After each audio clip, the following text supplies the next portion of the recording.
Good morning, students. Today we are going to read an interesting story, and the story is called My Dearest Lizzie. Now, this is given on page number 64, chapter 10 of your course book. But before I begin with the story, let me give you a brief introduction about the author. Now, this is an extract from the novel Pride and Prejudice, written by Jane Austen. Now, Jane Austen is a very famous English novelist. Now, she wrote many other novels like Sense and Sensibility, Emma, The Mansfield Park, and most of these novels have been so well appreciated that many movies have also been made on them. Mostly Jane wrote about the quiet life of small English towns and villages, and she wrote these novels anonymously, that means without revealing her identity. And Jane Austen was educated at home and lived a secluded life. So let's get started. Now, this is an extract from Jane Austen's novel Pride and Prejudice, which is about the spirited Bennet family. Now, spirited here means full of enthusiasm. Mrs. Bennet is obsessed with finding suitable husbands for all her 5 daughters. Obsessed means that she is constantly thinking and talking about doing something. When a wealthy young man, Charles Bingley, takes a house nearby, Mrs. Bennet is overjoyed. She is very happy. Her eldest daughter Jane succeeds in impressing Mr. Bingley. She is invited to his place at Netherfield. There she falls ill and sends a letter to her family. Jane had not been gone long before it rained hard. Her sisters were uneasy for her, but her mother was delighted. Now, the sisters were uneasy because they were concerned, they were worried that Jane might have got wet, might have got drenched and fallen ill.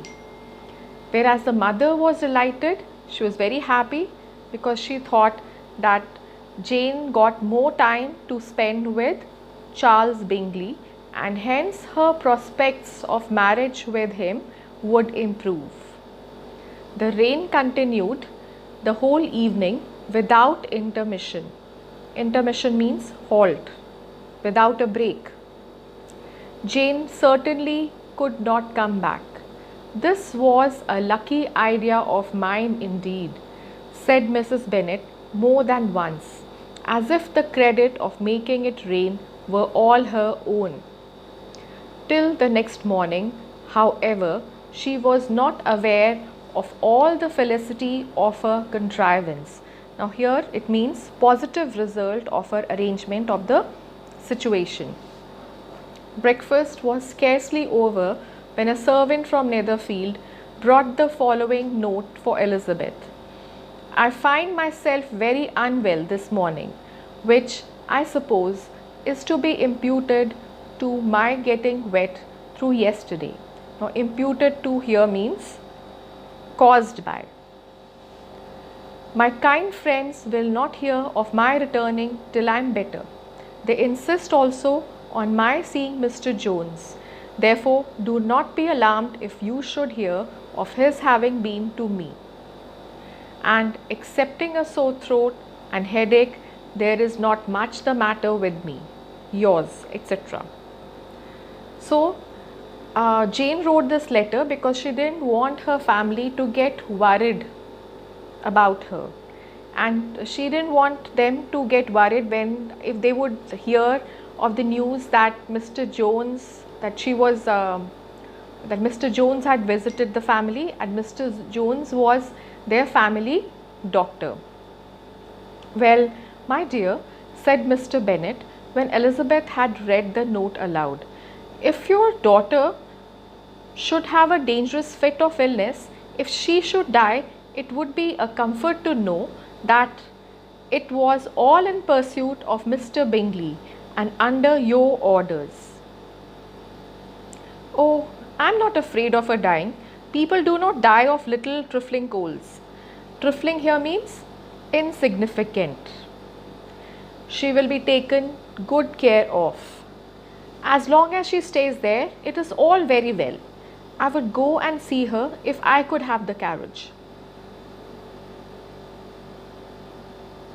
Elizabeth, feeling really anxious, was determined to go to her, though the carriage was not to be had, and as she was no horsewoman, walking was her only alternative.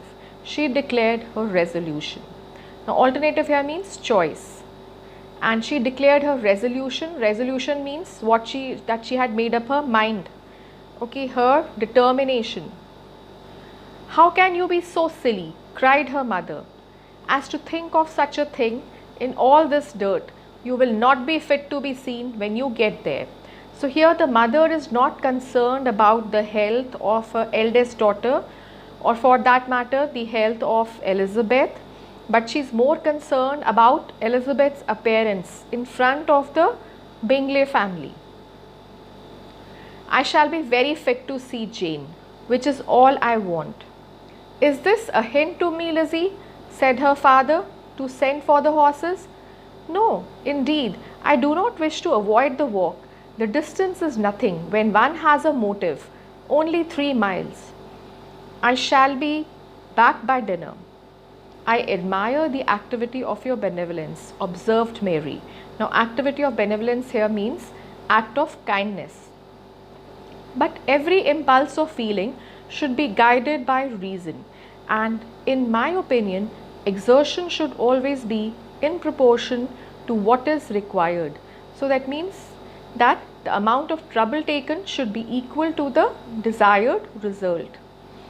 We will go as far as Meryton with you, said Catherine and Lydia. Elizabeth accepted their company, and the 3 young ladies set off together.